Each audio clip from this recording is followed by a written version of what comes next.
corrupt. Abuse is a power that has been given to you in such a way that you become a despot. And that power is what you usually refer to as power corrupts, and absolute power corrupts absolutely. So that's what is being explained, but not necessarily to say that corruption is in the DNA of any particular group. I don't think that is fair. I will, Mr. Speaker, I will entreat you to withdraw. I'm quite happy to withdraw it. And indeed, Mr. Speaker, I'm happy that you make. I say you should withdraw that statement. I have withdrawn it. And I'm also saying that I'm very happy, Mr. Speaker, you make the point that in that case, we are not accusing me or my party for bringing this as an indication of our attempt to perpetuate any corruption. Yes. Let's settle that, if that is settled. Mr. Speaker, the matter of grey shape, let's digress a little, 1 second. The matter of grey shape keeps on popping up. Mr. Speaker, I believe that somebody, Mr. Speaker, at least those who have grown and have been in the system for as long as I've been, should take 1 second, Mr. Speaker, to explain to the young ones over there, to explain to those who do not understand what happened. Mr. Speaker, the grey shape was sold at the time when Katie Hammond was a 3-month-old deputy minister at the Ministry of Energy. Mr. Speaker, and it came about because this the government at the time before we came to government, that was constituted by a party consisting of my colleagues sitting out here. Mr. Speaker, indulge, if you don't keep quiet, you will not listen and you continue perpetuating this mistake. Mr. Speaker, the government then preceding us perpetuated through GMPC what had come to be known as Cha-Cha. They played hedging with the financial institutions in Britain, in Paris, all over Europe. Mr. Speaker, through GMPC, when our government came to power in 2001, it became clear that there was a debt overhang of, Mr. Speaker, $47 million that the Foreign Societe Generale was claiming from GMPC and, for that matter, the government of Ghana. Mr. Speaker, what then happened was that eventually Societe Generale obtained a judgment from the English High Court which demanded GMPC and government of Ghana, Mr. Speaker, to pay. You raise the point, you should listen. To pay the $47 million plus interest. Mr. Speaker, I was dispatched to go and see if there could be a settlement.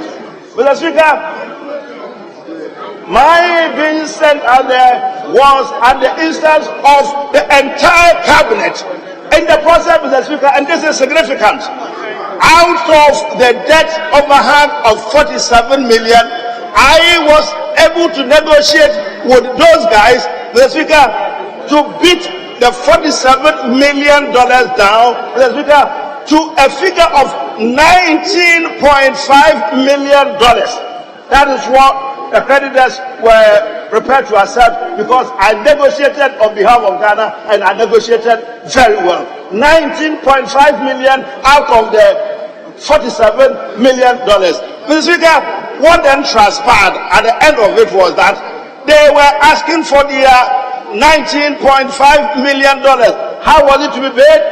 Mr. Speaker, you will recall the very first statement made by His Excellency President Kufuor when he came to this house. The hallowed state of the economy that had been bequeathed to the MPP. Where were we to get that $19.5 million from? Mr. Speaker, it also happened that the Societe Generale had actually impounded the so-called grey ship in Amman. The grey ship was actually not being used by GMPC. It had been impounded in Amman and would not be released until that amount was paid. It is for this reason that the government, the finance minister, the attorney general, the president, my minister, cabinet decided and mandated me to ensure that it was sold for $24 million, out of which, Mr. Speaker, $19.5 million was used to pay the creditors. Mr. Speaker, out of the balance, so much of it was also used to pay the unpaid debt of GNPC. Mr. Speaker, this matter has been going on and on and on. I can't say about I expended, I sold some vegetables like tomatoes or pepper or some onion or salt. Mr. Speaker, that is the background. I tend to leave it like that. They can wallow in their ignorance. I won't dignify this matter any further. Anyway, Mr. Speaker, back to the document. There has been so much. Back to the document. Honorable Minister, I gave you enough time to react to what they said. But they brought up there were many. You are just one, so I gave you sufficient time to do that. Sorry, Majority Leader. I can't hear you. Sorry, I couldn't hear because they were shouting. I said I'll give you enough time to respond to what they said. Yes. And so I want to listen to the Majority Leader on this issue. Then I can now guide the House as to the way forward. Well, but I haven't, because they brought in the drainship, I haven't really done justice to the subject, Mr. Speaker. I think you can indulge me. Sorry. Because they diverted me through the drainship matter, I haven't been able to digest the matter. So if you... No, you haven't laid it yet. We have not reached there yet. We have not reached there yet. No, we have not reached there yet. So you hold on. I'll listen to them before I come back. Well, thank you. Yes, Minority Leader. Mr. Speaker, just to remind you that you had earlier on indicated that you will hear from our colleague, the Honorable Okudzeto Ablakwa. And so if you can give him an opportunity to speak before I speak, and then the Majority Leader can also speak to the matter. Thank you. All right, yes. Honorable Ablakwa. I'm most grateful, Right Honourable Speaker. Right Honourable Speaker, it is important to emphasize that the matter before us is a very, very serious one. Mr. Speaker, if this matter is not handled well, the consequences are dire, Mr. Speaker. This country could be plunged into a situation which has occurred in history. It can lead to hoarding. It can lead to kalabule. Mr. Speaker, you remember the essential commodities era. It can lead to hoarding, kalabule. And Mr. Speaker, it will then lead us into the abyss of massive corruption. Mr. Speaker, if you look at the first schedule attached to this airline, this instrument, Mr. Speaker, we are not speaking about just a few items, 2 or 3 or 4. Mr. Speaker, it's a very wide spectrum. 22 listed strategic products, Mr. Speaker. And for the avoidance of doubt and for our records, rice is on the list. Guts, bladders, and stomach of animals. 3, poultry. 4, animal and vegetable oil. 5, margarine. 6, fruit juices. 7, soft drink. 8, mineral water. 9, noodles and pasta. 10, ceramic tiles. 11, corrugated paper and paperboard. 12, mosquito coil and insecticides. 13, soaps and detergents. 14, motor cars. 15, iron and steel. 16, cement. Number 17, polymers, plastics and plastic products. Number 18, fish. Number 19, sugar. Number 20, clothing and apparel. Number 21, biscuits. Number 22, canned tomatoes. So, Mr. Speaker, what has been presented to us is a wide spectrum. As I speak, as a country, we do not produce a cube of sugar. Not a cube. Not a drop of sugar, Mr. Speaker. Mr. Speaker, all the efforts we made to establish the Commander Sugar Factory, As we speak, nothing has been done to operationalize the Commander Sugar Factory. I thought that the Honorable K.T. Hammond, as a first step, we are all for strengthening local production and making sure we reduce our import burden and strengthen our foreign exchange regime so that the pressure on our currency will be addressed. We are all for that. The principles are noble. But before you get there, there are steps you must take. You cannot even take steps to operationalize Commander Sugar Factory after we have done all the heavy lifting. We don't produce a cube of sugar. And then you say that you are going to restrict sugar. Mr. Speaker, I am from a constituency where, as I speak, Aveime rice, Aveime we all know, is a major rice hub for our country. Aveime rice has collapsed.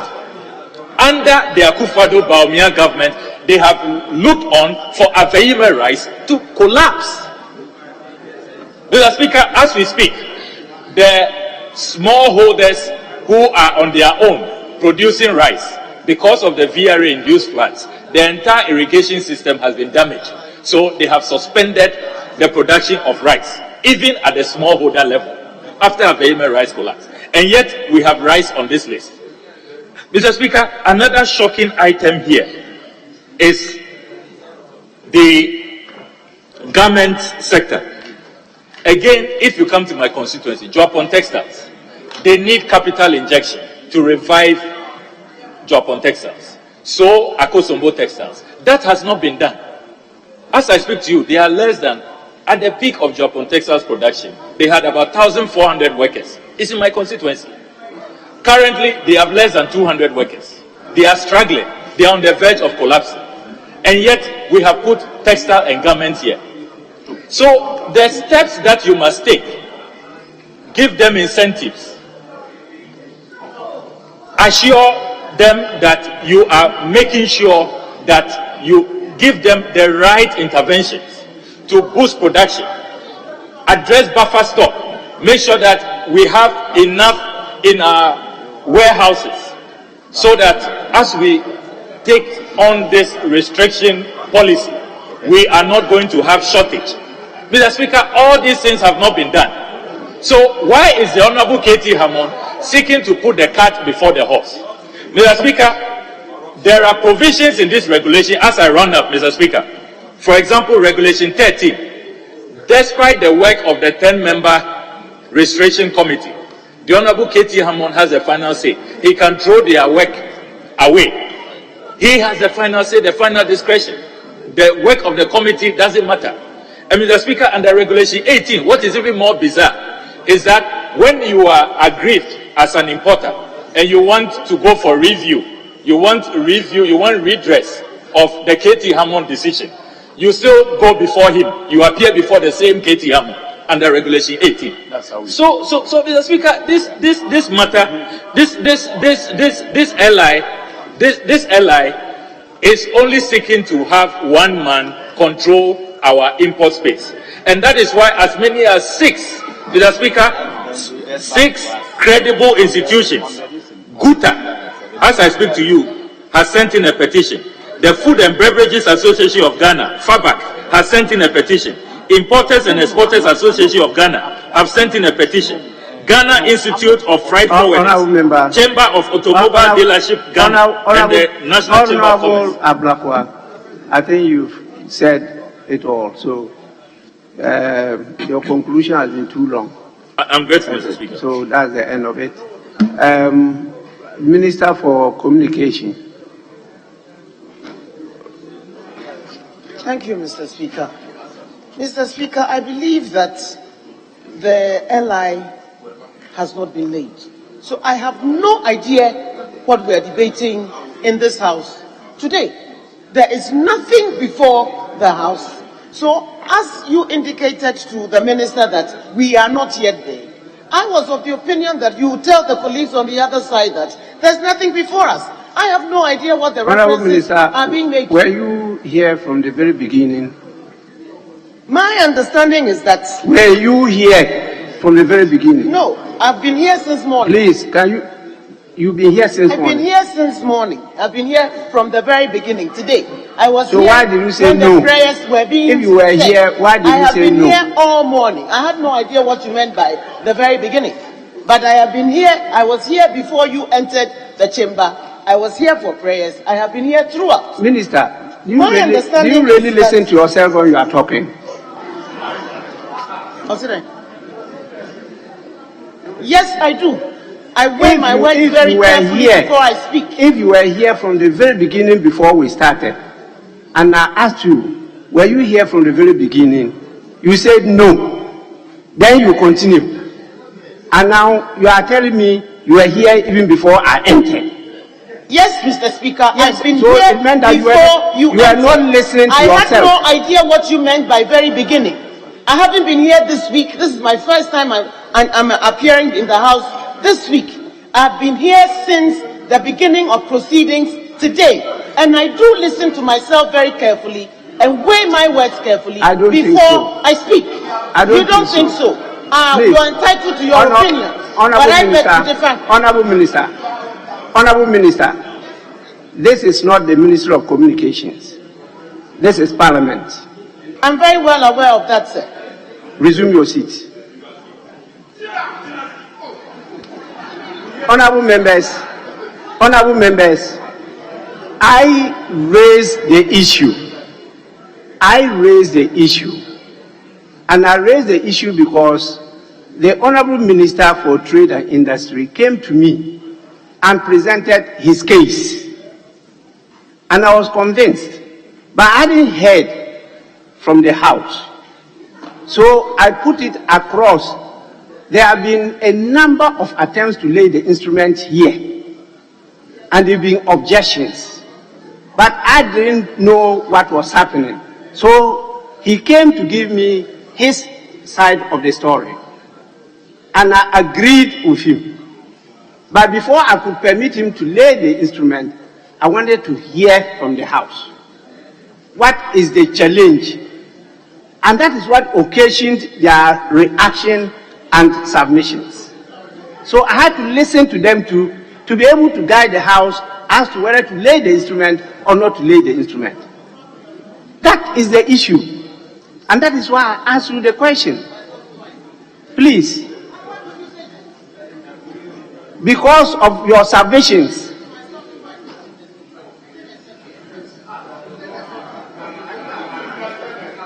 it's not.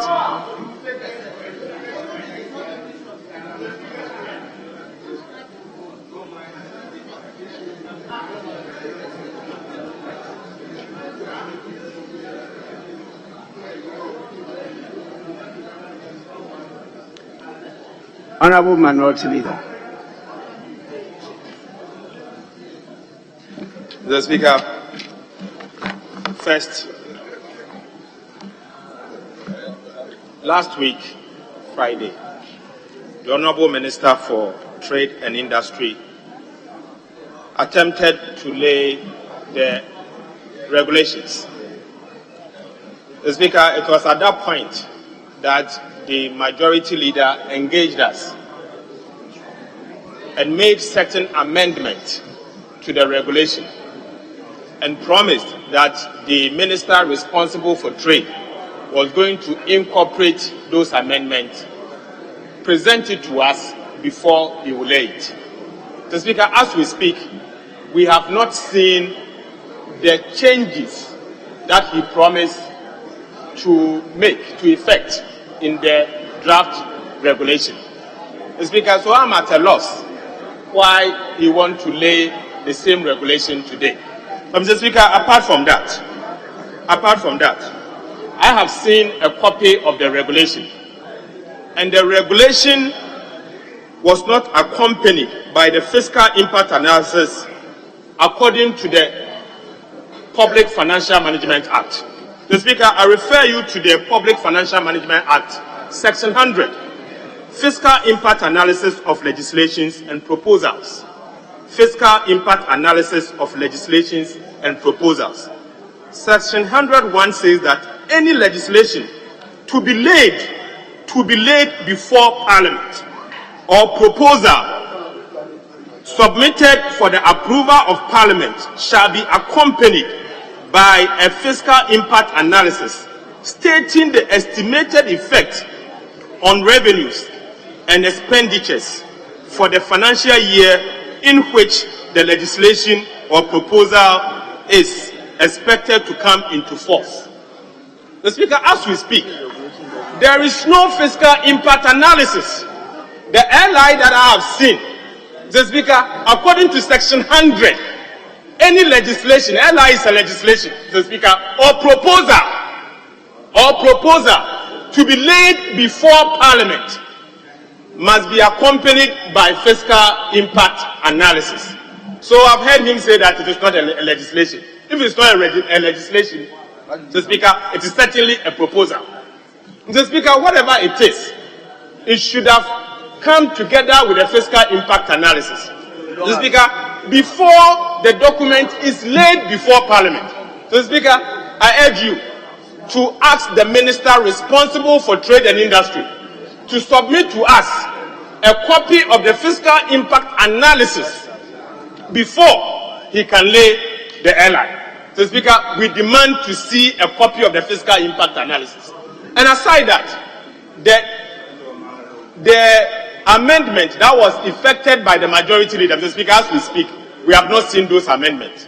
So can we also have a copy of those amendments for us to be sure that those amendments has been effected? But Mr. Speaker, in any case, the legislation before us or the LI before us, Mr. Speaker, certainly there's a lot wrong with it.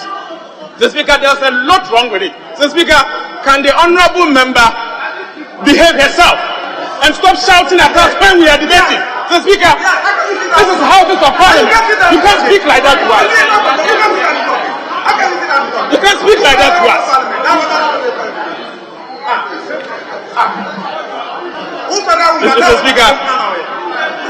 Mr. Speaker, to stand this LI down, there's a lot wrong with it for him to continue engaging us. Mr. Speaker, one, there's no fiscal impact analysis. Two, the so-called amendment has not been effected. We have not seen copies. Mr. Speaker, three, there are issues raised by stakeholders. Mr. Speaker, and we insist those issues must be addressed before the LI is laid. Thank you, Mr. Speaker. Majority Leader. Thank you very much, Mr. Speaker. Mr. Speaker, I'm really taken aback by the turn of events. I thought that we were making good progress. I must say that I'm taken aback by this sudden insurrection in the House. We had a sudden insurrection in the House. Mr. Speaker, insurrection in quotes. Mr. Speaker, I'm beginning to hear some threats. But let me remind my colleagues who are signaling threats of the imperatives of Order 30, Order 30L. Mr. Speaker, with your indulgence, I'll read Order 30L. 30L provides: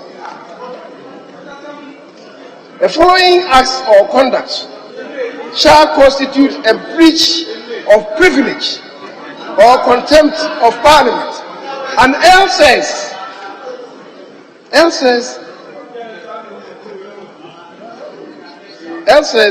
attempted intimidation by threats. Attempted intimidation by threats of members in the conduct of their duties.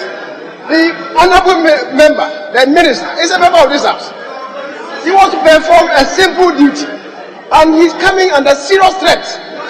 Mr. Speaker, I want to remind colleagues that they cannot do that. Mr. Speaker, now the issues have been raised about the need for the Minister for Trade and Industry to have maybe involved the Committee on Trade and Industry. Mr. Speaker, whilst I agree that that may be a legitimate request, the Minister, we must understand, is not under any obligation to do, because this is an instrument and it is a subsidiary legislation that has charge for it. And I thought that, Mr. Speaker, you are even going to provide space for the chairman of the Committee on Subsidiary Legislation to be heard on this matter. And the ranking member. We've not even heard them. We've not even heard them. Because they have that specific charge to deal with this matter. Mr. Speaker,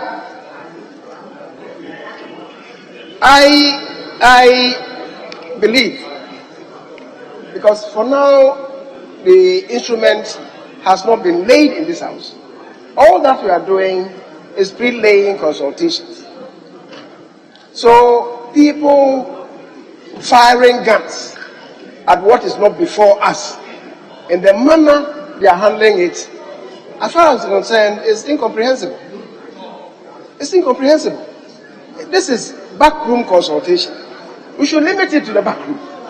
But we come on the floor as if the thing is before us. And we are firing guns. Mr. Speaker, I believe in the infinite wisdom of this House, that if the matter comes before us and is so appalling the way some members are describing it, we have the collective wisdom and integrity to stand together and Mr. Speaker, decapitate it. If we can't stand together, it is so appalling. You don't believe in the collective wisdom of this House? So the matter has not come before us properly. So